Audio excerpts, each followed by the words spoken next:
This is an extract from the Leader Coronavirus Daily podcast by the Evening Standard and hosted by me, David Marsland. To hear the whole thing, search for it on your podcast provider.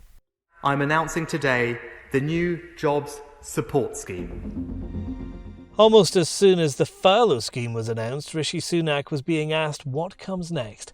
As that job-saving programme comes to its inevitable end, the Chancellor was on his feet in the Commons to reveal its replacement. The government will directly support the wages of people in work, giving businesses who face depressed demand the option of keeping employees in a job on shorter hours rather than making them redundant.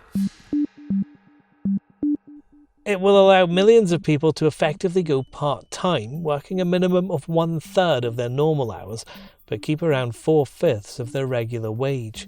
Employers will pay for the hours staff do work, and then they'll split the bill for some of the lost time with the government, paying 1/3 each. It starts on November 1st and will cost £300 million a month. Our editorial column, though, fears the Chancellor will have to dig even deeper into the Treasury's pockets soon. Our prediction is today's announcements might not be enough, and there will be more to come. As jobs go and the economy finds itself in cold storage, Rishi Sunak will be under pressure to repeat the magic tricks he produced in the spring, which carried the economy through to the start of the recovery. The trouble with magic tricks is that they are less impressive the second time. The Chancellor also has less to play with. The furlough scheme was ferociously expensive. It cannot be afforded again. Ministers hope that by the spring, testing really will be working, infections falling, and a vaccine beginning to offer some hope. But that could be more than 6 hard months away.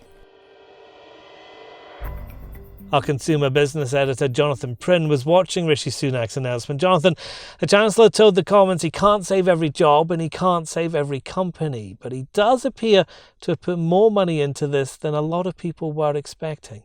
Yeah, I think it's a package of measures that will be generally welcomed, and the initial feedback I'm getting from people in the business community is that they're pretty pleased with what they've got compared with what they were facing over the coming winter, particularly the cliff edge at the end of October when the original furlough scheme was due to end. The new scheme, which tops up wages of employees who do go back to work, should help save a good number of job losses. We don't know yet how it's going to pan out, but certainly companies will feel a little bit more confident about surviving the coming winter than they did this time yesterday.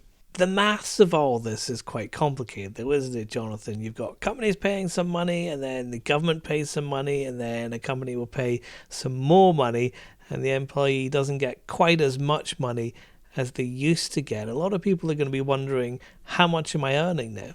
Yes, it is complicated, but I think companies are getting used to complicated schemes now after all the absolute rash of schemes. I mean, the furlough scheme was quite complicated. The various loan scheme were quite complex as well. I think companies have got very adept at sort of seeing through the bureaucracy. They don't welcome the bureaucracy, but they do welcome the fact that the government will pay them effectively to keep on staff. And that's got to be a good thing because, I think mass unemployment is the really big spectre that haunts everyone. At the moment, the economy is just about creeping on. The talk of the V-shape has gone, but I think if we were looking at huge amounts of sort of 1980s style unemployment over the winter, that could be something that could change the calculation for everyone. So he's spending around £300 million a month, but you've been reporting in the Evening Standard, Jonathan, the cost alone to London of coronavirus is going to hit around 15 billion. Yeah, that's what economists are saying. If you tot up the impact on entertainment, on hospitality, on retail, on tourism, all those sectors that are huge for London. And don't forget the 2 announcements that the Prime Minister made the other day, the curfew on going out and the new advice to work from home if you can, almost uniquely calculated to damage London most of all of any region in the country, because we have such a huge hospitality sector here, obviously, and also the central London economy in particular relies so heavily on people coming into work commuting in on those daily journeys and then spending money while they're in town before they go home again. So the economists we've spoken to today thinks that over the 6-month period that's been forecast by the Prime Minister for the length of time that will be needed for these measures, it will cost London's output about £15 billion. A lot of those restaurants that you mentioned there, the hospitality sector, had worried that this was going to be all a little bit too little, too late. Are they still feeling that now? I think they're a little bit more sanguine. I mean, certainly the trade body, UK Hospitality, has really welcomed what was announced by the Chancellor today. If you talk to individual restaurateurs, they are still they're fuming, actually. They're angry and they're dismayed and they're very, very frightened about what this winter is going to bring. But restaurateurs are a really, really hardy bunch. It's always, unless you're really lucky, it's always, by the skin of your teeth that you get through the year, even in good times. The margins are very small. Loads of things can go wrong. They're very adaptive and resilient people. But that said, one restaurateur I spoke to yesterday said he thought about 30% would go out of business before. Now he thinks it could be up to 50% over the winter, which is a pretty bleak forecast. Maybe that will slightly be reduced now with the new economic measures that the Chancellor announced today. But we will see by next spring yawning gaps in the West End, all over central London, where restaurants have and hotels are looking really, really struggling because of the foreign tourist trade just isn't going to come back anytime soon, and they're operating at sort of 15% occupancy at the moment.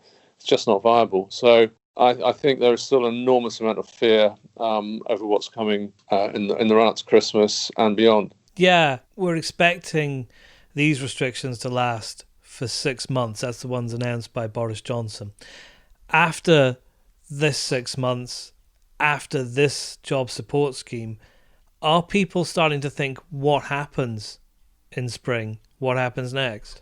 Yeah, I think they are, because I think everyone had been working on the assumption that when we had the pandemic this spring, it felt like by the time we got to July, August, and the economy started opening up again, there was a massive collective view. People were going out. Eat Out to Help Out was getting people outside again. I think it came as a bit of a shock to the system that, no, it's not over. In fact, if anything, it's worse than we ever thought it was, and we're going to have to restrict people's lives again, with the possible sort of veiled threat that we could go back to a full-scale lockdown again. I think that really unsettled people who thought, okay, we came through that was bad, but we survived. And they're now looking at, who knows, 6 months. And I think you're right, that will raise the question, is 6 months going to be 6 months, or is it going to go forward into next summer? When will it end? My hunch is that the figures will not be as bad this time, the deaths and severe illness and so on, and that I just have a feeling that they're giving themselves some wiggle room, maybe to ease things up a little bit before Christmas, and can then sort of pat themselves on the back and say, we did the right thing, the measures are working, and Britain can celebrate Christmas. Search for the Leader Coronavirus Daily on any podcast provider to hear more from the podcast.